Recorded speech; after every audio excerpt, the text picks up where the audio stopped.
News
था कि मैं नफरत के बाजार में मोहब्बत की दुकान खोलने निकला हूं और कर्नाटक इलेक्शंस के नताइज ने उनकी मोहब्बत की दुकान का इफ्तिताह भी कर दिया।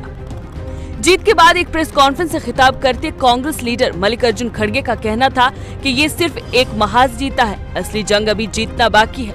उन्होंने लोगों से अपील की कि इसी तरह मुत्तहद होकर जमहूरिया निजाम सरकार का इंतखाब करें।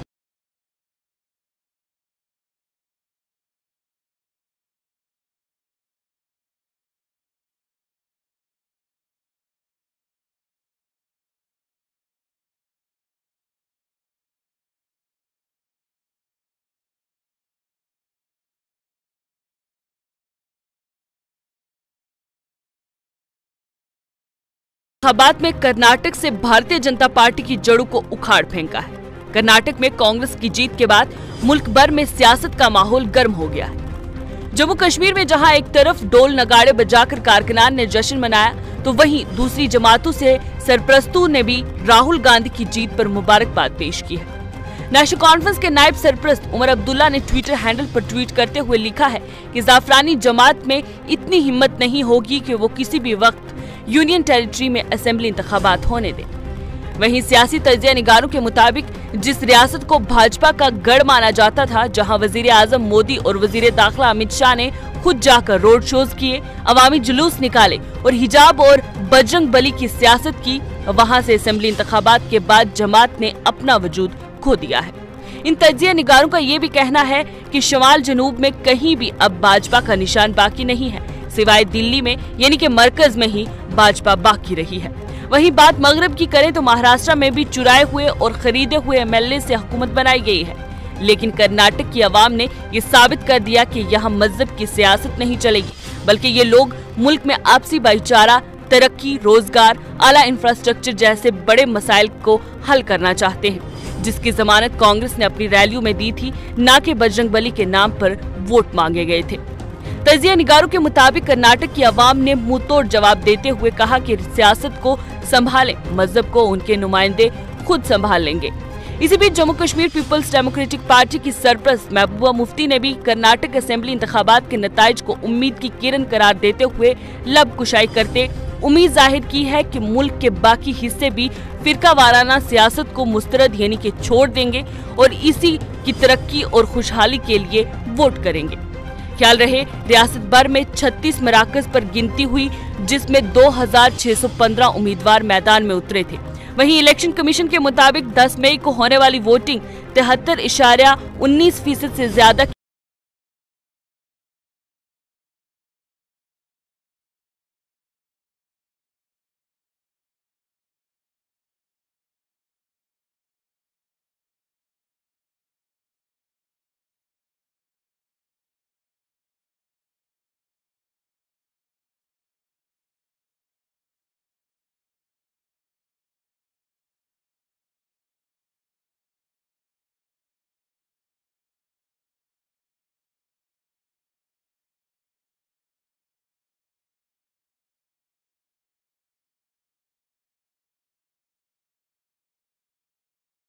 का हल्फ उठाना कि मुसलमानों के साथ किसी किस्म का कारोबार नहीं किया जाएगा, उनसे माशी यानी कि इकोनॉमिक बाइकआउट कर दिया जाएगा। यही नहीं, वजीर दाखिला अमित शाह ने भी तमिलनाडु में अवामी जलसे से खिताब करते कहा था कि अगर वो इक्तदार में आए तो मुसलमानों की 4% रिजर्वेशन खत्म कर देंगे। फिर कर्नाटक में इंतखाबी मुहिम के चलते भाजपा के लीडर के.एस. ईश्वरप्पा का ये कहना कि आइंदा इंतखाबात में उन्हें मुसलमानों के वोटों की जरूरत नहीं है। हालांकि वो नताइज आने के बाद खुलासा हो ही गया कि भाजपा को मुसलमानों के कितने ही वोट मिले कर्नाटक में और किस तरह कांग्रेस ने भाजपा की जड़ों को हिला कर रख दिया।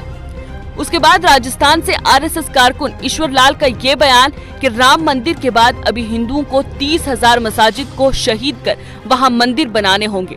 फिर द केरला स्टोरी फिल्म को दिखाने के लिए उकसाना कि हर साल राजस्थान से 30 से 40 हिंदू लड़कियां मुसलमानों के झांसे में आकर उनसे शादी कर लेती हैं, जिसके लिए उन्हें पास बिठाकर समझाना होगा और उन्हें हिंदू मजहब के बारे में बताना चाहिए।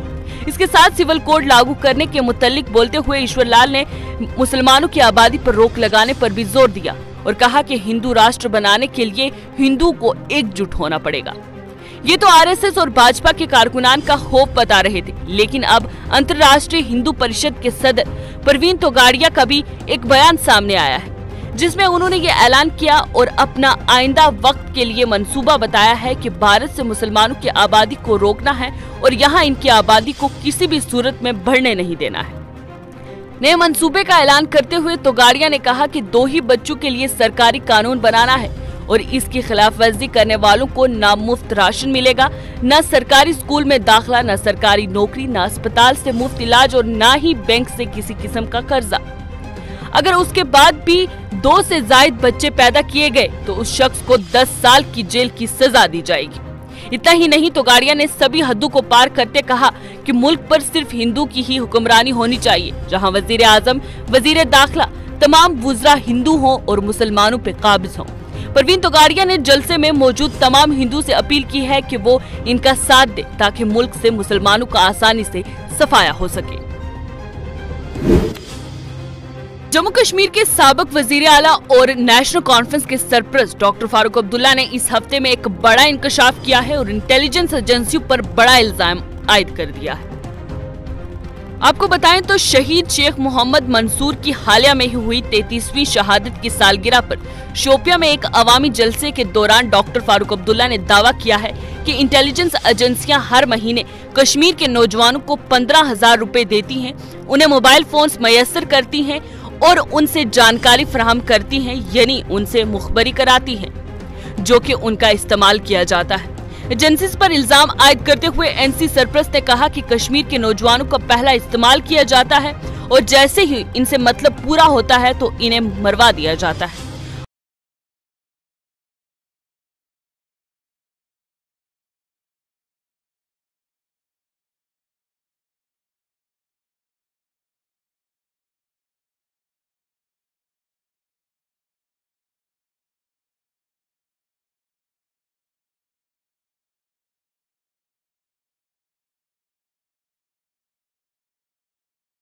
इमरान खान को 9 मई को ड्रामाई अंदाज में अहाताए अदालत से गिरफ्तार किया गया।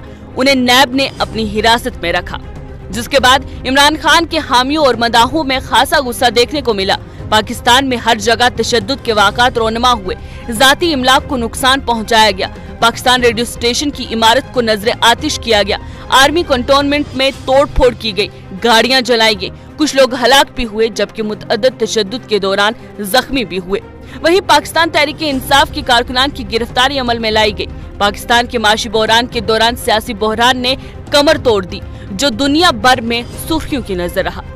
लेकिन जुम्मे के रोज पीटीआई सदर के हामियों के लिए अदालत की जानिब से बड़ी राहत की खबर आई, जिसके बाद पाकिस्तान में चल रहा तूफान भी थम गया। इस्लामाबाद हाई कोर्ट ने पाकिस्तान की बदतरीन सूरत हाल को मद्देनजर रखते हुए अपना फैसला सुनाया और सुनवाई के बाद हुक्म सादर करते हुए इमरान खान को 17 मई तक किसी भी मुकदमे में गिरफ्तार न करने की हिदायत दी गई और ये भी वाज़ेह तौर पर कह दिया गया कि किसी किस्म के खुफिया मुकदमे भी हो तो भी इमरान खान को गिरफ्तार न किया जाए। अदालत ने 16 एमपीओ के तहत गिरफ्तारी से रोक दिया, ताहम रियासत को उनकी सिक्योरिटी यकीनी बनाने का भी हुक्म दे दिया। आपको बताएं तो रोजे जुम्मा समात के दौरान इमरान खान ने Pakistani army chief general Asim Munir पर संगीन इल्जामात आयद किए उन्होंने अदालत में कहा कि 9 मई को हुई उनकी गिरफ्तारी में आर्मी चीफ का हाथ था। हालांकि फौज ने उनकी गिरफ्तारी के बाद अपने आप को इस मामले से अलग कर लिया था। इमरान खान के इस इल्जाम पर पाकिस्तानी वजीर आजम शहबाज शरीफ ने आर्मी चीफ से मुतल्लिक इल्जाम तराशी की मजम्मत की और पीटीआई सदर के बयान को पाक फौज के खिलाफ घटिया जहानत के तौर पर एक सबूत करार दिया। यही नहीं, ये भी कह दिया कि इमरान खान पर बदउनवानी, दहशतगर्दी और दीगर इल्जामात के चलते वो ईमानदार आर्मी से खौफजदा है, तभी उन पे इस किस्म के इल्जामात लगा रहे हैं। तवील अरसे तक अहाता अदालत में इमरान खान के वक्त गुजारने पर मरियम नवाज ने अदालत पर सवाल किया कि क्या अदालत को मुजरिम के लिए पनाहगाह बनाने की इजाजत देना कोई नया कानून है, जिस तरह से वो गिरफ्तारी के डर से छुपकर अदालत में बैठे रहे। इन तमाम बयानबाजियों का जवाब देते हुए पीटीआई सदर इमरान खान ने कहा कि अगर मुझे फिर से गिरफ्तार किया तो मुल्क की तरफ से वही रद्द अमल मिलेगा। उन्होंने खबरदार करते हुए कहा कि मैं नहीं चाहता कि मुल्क में वैसी ही सूरत हाल फिर से पैदा हो जहां जगह जगह तशद्दुद के वाक़ात हों। बहरहाल पाकिस्तान में सियासत का नंगा नाच मुसलसल जारी है और इमरान खान के तमाम मुकदमात में 17 मई तक तौसी कर दी गई है। अब उसके बाद ही पता चलेगा कि मुल्क की सियासत क्या और नया रूप इख्तियार करके दुनिया के सामने आएगी। आज के लिए बस इतना ही। अगले हफ्ते इसी वक्त फिर होंगे आपके रूबरू 5 बड़ी खबरों के साथ। तब तक आप देखते रहे न्यूज़ इनसाइडर 24/7। मुझे दे इजाजत। अल्लाह निगहबान।